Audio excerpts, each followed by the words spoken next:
Itu lu mau tau nggak di sini? Apa? Ada tangan, man. Tangan begini. Lu pada ini gue jalan dulu karena memang gue mau ada kayak pembatas gitu kan, besi apa gimana, gue langsung jalan dulu. Nah gue lihat di belakang itu ada rambut panjang. Balik lagi bersama gue Ridwan di Tris. Kali ini kita lagi ada di segmen cerita mistis nih. Dan seperti biasa, kalau di segmen cerita mistis, gue bakal datengin narasumber yang akan menceritakan kisah pengalaman mistisnya. Tapi di episode kali ini, itu berbeda. Karena gue bakal tanyain nih ke teman-teman kru Tris yang pernah mengalami kejadian horor pada saat eksplorasi gedung tua Engsun di Tasikmalaya, Jawa Barat. Dan gue mau nginformasiin lagi nih buat teman-teman, bagi lu yang punya pengalaman mistisnya dan mau kita bagiin di segmen cerita mistis berikutnya, teman-teman bisa langsung hubungi akun Instagramnya @trishunting yang udah gue sediain linknya di deskripsi. Yaudah, tanpa berlama-lama lagi, langsung aja kita fokusin ke ceritanya.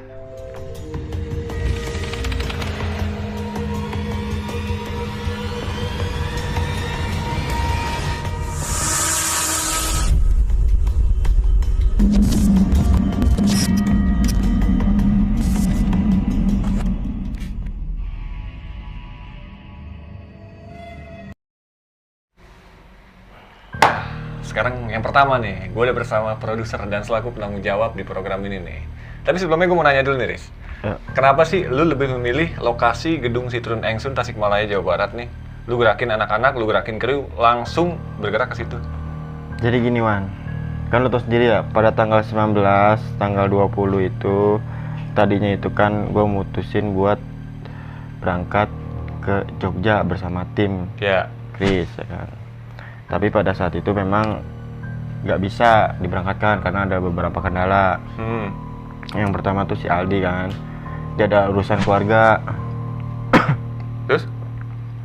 Habis itu si Ika yang peran penting di tim kita itu dia lagi kurang enak badan, makanya gue mutusin buat kita nggak jalan pada saat itu kan. Lanjutlah tuh ke tanggal 25 ya? Ya 25 kan akhirnya kan gue ngumpulin tim lagi Ya, kan kita ke base briefing camp. tuh ya. Briefing, kita kumpul di base camp kan buat survei ulang lagi nih kota-kota yang ada di Jawa Barat. Gue evaluasi lagi nih ya kan. Dari mulai kota Bekasi, Bogor ya kan, Cikarang, Karawang, Cikampek, Purwakarta, Tasikmalaya, Bandung dan sebagainya itu. Nah di situ gua lihat tuh beberapa kota kan, nggak tahu kenapa gua pengen banget gitu menuju ke kota Tasikmalaya gitu. Kota Tasikmalaya? Nah, Tapi kenapa harus gedung Citrun Engsun? Sedangkan di Tasikmalaya itu banyak tempat-tempat angker kayak contohnya Jembatan Cisomang dan lain sebagainya lah. iya, itu kan di beberapa tempat di Tasikmalaya itu yang kita udah survei kan, kayak Kampung Naga. Ya, ada. Ada Kampung Naga, terus Gunung Galunggung, gedung Citrun Engsun itu sendiri. Akhirnya gue review kan, bersama tim juga kan, gue review. Nah, gue lihat nih gedung tua Engsun kayaknya cocok nih buat ekspor kita nih. Iya. Gak tahu kenapa kayak ada energi aja tuh yang ngebawa gue pengen ke situ tuh. Berarti kayak ada bisikan-bisikan atau? Kalau bisikan sih enggak, kayak gue tuh tertarik aja nih sama di tempat gitu. Oh. Dari bangunannya, dan memang di situ juga akses jalannya juga mudah Mudah buat ya? kita lalui gitu kan. Akhirnya gue tanya ke Ika kan, Iya. gue tanya, Kak, ini gimana tempat di Tasikmalaya nih gedung Engsun?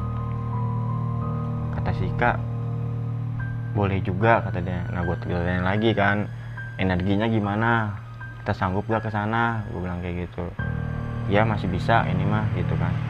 Nah akhirnya setelah briefing, gue langsung tuh malamnya kan, kita selesai briefing, malamnya gue langsung pesen tiket buat keberangkatan kita penelusuran tuh. Tanggal 26 sama 27 ya, kita berangkat menggunakan akses kereta api. Iya.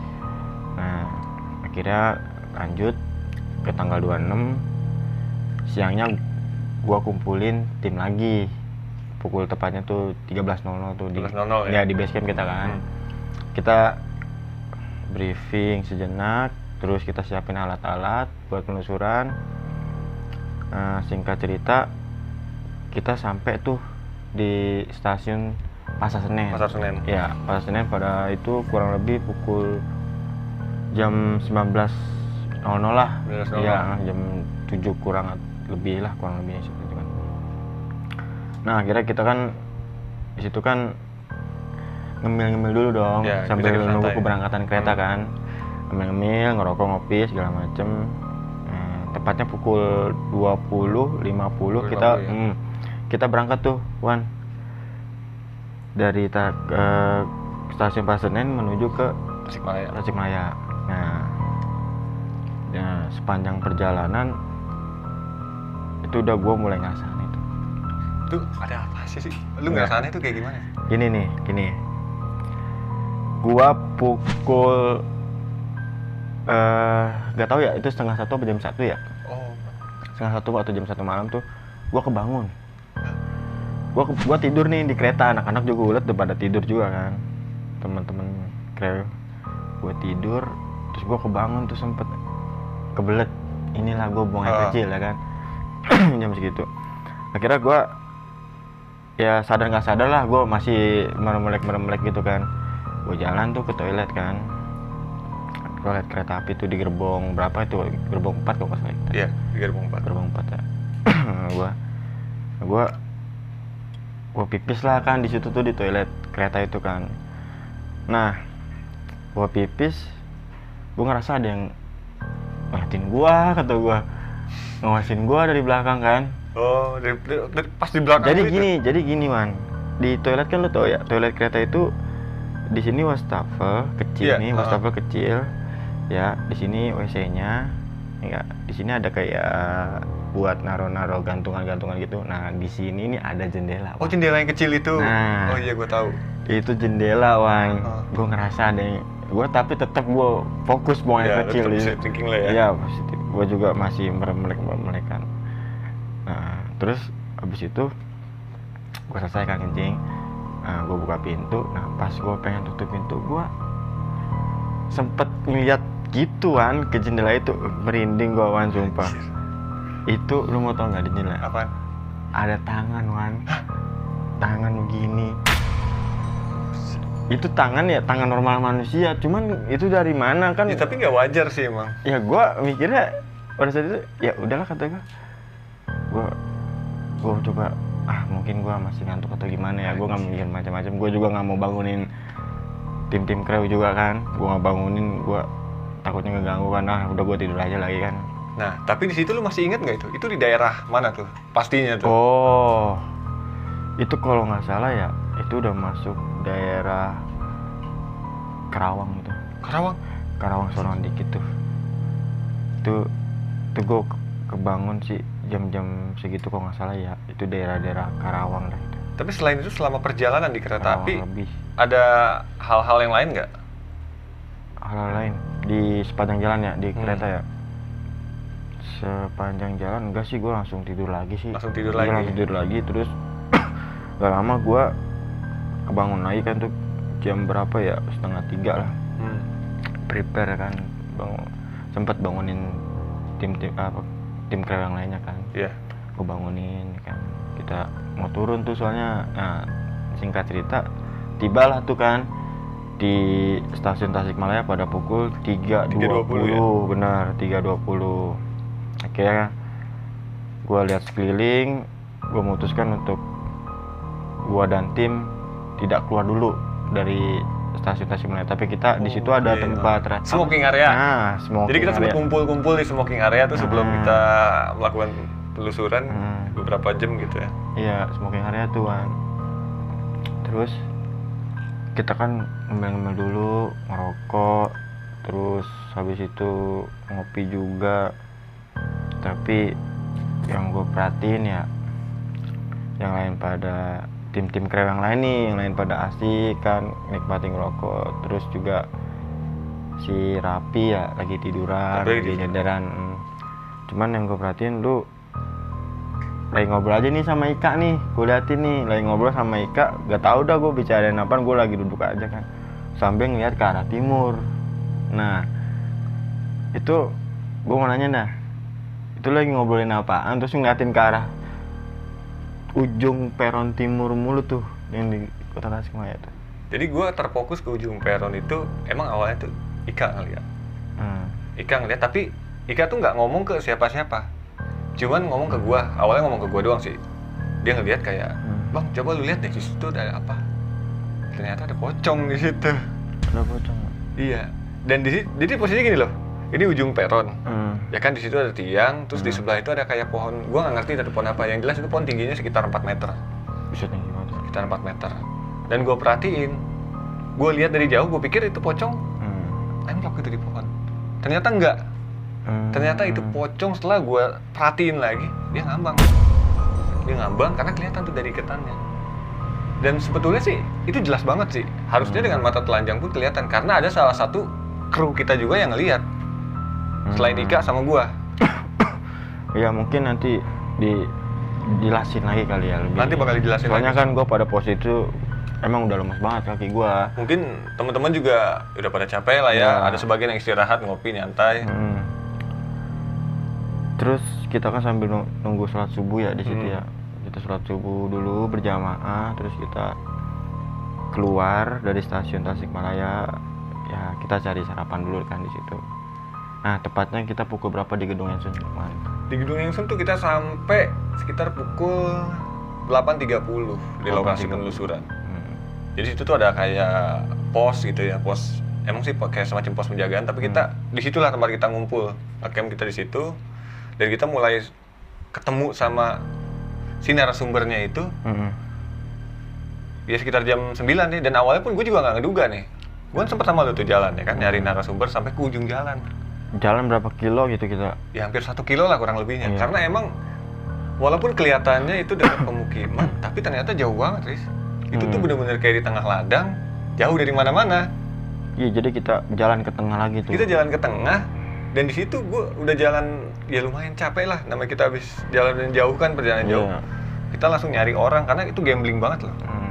Karena kita ke situ kita nggak tahu apa-apa, kita cuma nyari orang sekitar yang mau kita mintai keterangan, udah gitu aja sih. Dan anehnya pas gue balik itu udah ada. Iya. Pak Kusmara. Iya, tiba-tiba udah ngobrol aja sama si Ika. Iya. Gue nggak tahu udah itu. Tahu-tahu udah nongolnya kita mah cari sampai ke ujung nggak ada. Dan kebetulan Pak Kusmara itu emang penjaga gedung tersebut. Sekaligus ya, dia sekaligus penjaga di situ juga kan. Makanya langsung kita wawancara segala macem. Kita ngopi sebentar, kita 1 jam, baru jam 10 kita mulai penelusuran. Nah, lu tahu kan, di situ ada gapura tuh. Iya, gapura kayak semacam gerbang lah, gerbang masuk buat ke area situ. Iya, tapi uniknya di gapuranya bukan terbuat dari besi atau apa, tapi dari akar wan. Iya, akar pohon tuh. Ada 2 akar pohon. Sama di besinya juga dari samping kan. Nah, kita take video jam 10 ya, sesi pertama itu ya. Lu udah mulai ngerasa aneh nggak kalau pas masuk gapura itu? Kalau di situ gue cuma ngerasa kayak berat aja sih. Karena gue yakin walaupun kita udah izin, ada energi-energi yang berbenturan di tubuh kita. Gue ngerasa aja begitu aja sih. Kalau dari awal masuk, ya itu gue ngerasa cuma itu aja sih. Di area gapura sampai ke area lorong. Lorong ya? Iya. Itu ya gedung apa sih? Gedung tengah ya? Iya, jadi akses lorong yang buat menuju ke area tengah. Area tengah. Nah, pas di area tengah, lu sempet berdua lagi nih sama Ika nih, ngobrol-ngobrolin kan. Gue biasa di belakang sama si Aldi kan megang sound, apa sih namanya sih? Cek suara ya? Iya. Cek suara, terus peralatan-peralatan. Lu ngobrol tuh di area tengah tuh. Tuh, emang lu kalau di situ ngeliat sosok apa aja kan? Kalau yang gue lihat ya, gue sih emang nggak terlalu ini banget ya. Mungkin gue bisa sedikit-sedikit, tapi yang lebih jelasnya itu Ika. Tapi yang gue lihat di situ itu ada beberapa sosok budak kita, dan itu ada belasan, Riz. Itu nggak cuma 1-2, tapi itu ada belasan. Dia tuh kayak main-main gitu, kayak ngajak kita tuh buat bermain gitu. Ayo dong sini main gitu. Jadi itu ada pilar-pilar, ada beberapa pilar di situ. Dan itu dia kayak main kejar-kejaran gitu di area situ. Dan itu mengganggu banget sih, parah. Itu mungkin nanti dijelasin sama Ika kali ya. Nanti bakal dijelasin sama Ika buat lebih jelasnya. Lebih jelas lagi ya sosoknya seperti apa dan gimana. Terus kita lanjut lagi kan tuh. Iya. ke ruang mesin ya. Di ruang mesin. Iya, ruang mesin tuh. Di ruang mesin lu itu kalau gue sendiri ya, itu di ruang mesin parah sih, sumpah. Kalau di lorong gedung tengah gue masih biasa sih, masih netral lah gue istilahnya. Iya. Cuman kalau udah di ruang mesin tuh masuk ke alang-alang tuh gue udah ngerasa. Jadi gini ya, udara di luar itu sejuk banget nih gue ngerasain nih. Tapi ini gue pada panas kan, aneh ya. Itu di ruang mesin tuh gue ngerasain tuh yang kayak gitu kan. Lu di ruang mesin ngeliat sosok gak? Sebetulnya kalau di ruang mesin itu gue kalau ngeliat sosok sih cuman ngeliat sosok yang apa sih ya, kayak macam ular gitu tapi reptil gitu loh, kayak semacam hewan reptil. Terus juga ada beberapa sosok perempuan di situ, cuman gue juga kurang begitu jelas. Mungkin nanti lebih jelasnya dijelasin sama Ika. Tapi yang gue aneh nih, di ruang mesin itu gangguannya tuh paling banyak Ya, paling banyak dari teman-teman kru, dan gue sendiri pun ngalamin gangguan. Gue sempet nggak sadar gitu, gue nggak ngerti gue ngapa kata teman-teman gue itu kerasukan, tapi sumpah di situ gue nggak sadar. Dan ada si Aldi juga yang sempet kena gangguan, tapi gue nggak tahu. Mungkin ntar lebih jelasnya biar bisa jelasin lagi aja. Pokoknya yang menurut gue tuh yang paling jahil lah ya, gue nggak tahu energinya paling tinggi ataupun paling rendah, tapi menurut gue yang paling kerasa gangguannya tuh di area mesin itu. Lu tahu nggak tuh? Mungkin ini hal kedua yang paling epic ya, yang gue alamin, yaitu yang pertama tuh di kereta tadi, gue ngeliat nggak tahu sekelibatan tangan begini, gitu kan. Terus yang kedua nih ya, yang gue lihat nih ya di ruang mesin itu ya, lu tahu nggak yang di deket dapur apa sih tuh? Ada dapur tuh buat pantry apa sih? Pantry ya. Pantry kan tuh ya. Nah, pas kita mau beralih posisi, gue jalan mundur tuh. Iya. Lu pada ini gue jalan mundur karena memang gue mau ada kayak pembatas gitu kan, besi apa gimana, gue langsung jalan mundur. Nah, gue lihat di belakang itu ada rambut panjang gini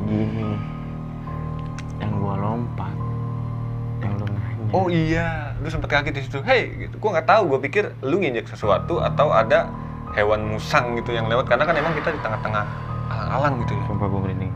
Oh ternyata itu rambut. Gue nggak tahu itu rambut, pokoknya ikal panjang ya kalau bisa di perwujudannya ya. Jadi dia pakai madep belakang. Rambutnya tuh kayak model dibilang kayak wig kayak gimana ya?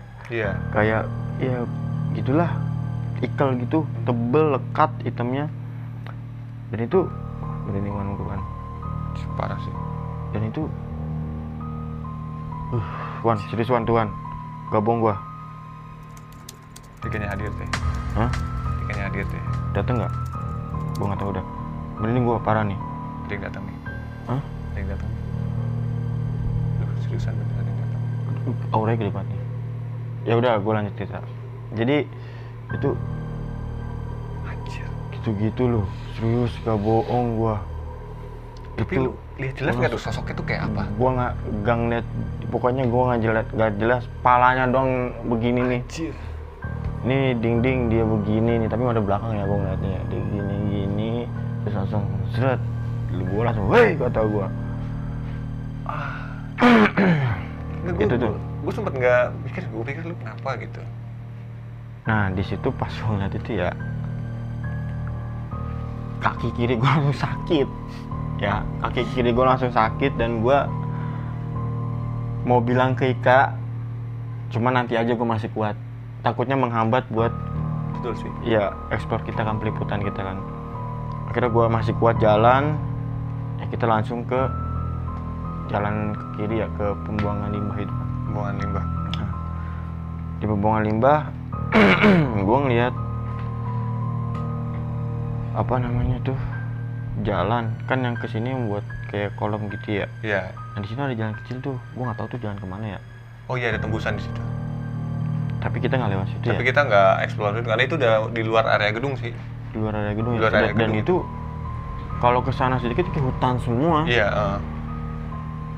Ya gue kayak ada tertarik aja sih pengen ke situ gitu. Cuman emang kita kan lagi situ, dan di situ kayaknya orangnya lumayan lah, cukup itu. Tapi kita kan ke tempat-tempat kolam gitu ya. Nah di tempat pembuangan limbah itu yang gua rasain apa ya, gak gua rasain apa-apa. Gua masih sakit kaki gua pada saat itu tuh, udah gak mikirin yang lain, kaki gua sakit setelah ngeliat rambut yang di ruang mesin itu tuh. Gua nggak ngerti lah kenapa. Hah? Merinding gua. Datang serius. Hah? Di belakang gua. Iya kayak. Lanjut.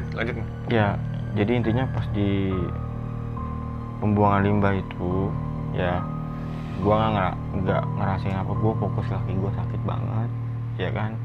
Setelah itu kan kita langsung balik ya dari pembuangan limbah ya. Udah, yang gua rasain cuma sakit. Akhirnya gua sampai di pos, gua langsung minta tolong sama Ika buat dinetralin. Dan kata dia memang sosok itu ingin gua gitu, ikut gua gitu kan. Setelah gua lihat ya, gua kan kagak, maksudnya gua juga nggak minta ngeliat ya, cuman emang dia nggak tahu. Emang kebetulan aja emang gua lagi jalan mundur, yang lain pada menghadap ke gua kan. Lebih angkat gua. Tapi sumpah gua nggak tahu lu gua pikir kenapa waktu itu sempet teriak gitu. Gua juga denger teriakan lu, tapi gua nggak tahu lu kenapa. Itu gua teriak kenceng banget sumpah. Gua karena memang kaget banget, tiba-tiba ada yang nongol begini, rambut ikal nggak jelas, ikal panjang gitu kayak wig. Dan pada saat itu tuh lu nggak cerita langsung ke tim yang ada? Enggak, karena kalau gua cerita gua bisa apa ya, merusak. Betul sih emang. Merusak perjalanan lah istilahnya, jadi bikin khawatir dan segala macam, jadi bikin takutnya mengganggu gitu kan. Lebih baik gua diem aja. Cuman gua bilang, "Hei," kata gua. Gua bilang nggak apa-apa, gua bilang. Soalnya jangan lanjut, gua bilang gitu kan. Ya udah, sampainya di pos gua di netralin sama Ika dan sebagainya. Nah cukup. Nah kalau lu yang di pembuangan limbah gimana tuh? Jadi kalau di tempat pembuangan limbah itu ya, karena emang posisinya gini loh. Kita take video kedua itu mulai sekitar abis asar, dan kita tuh nggak bisa langsung dari pintu masuk ke tempat pembuangan limbah.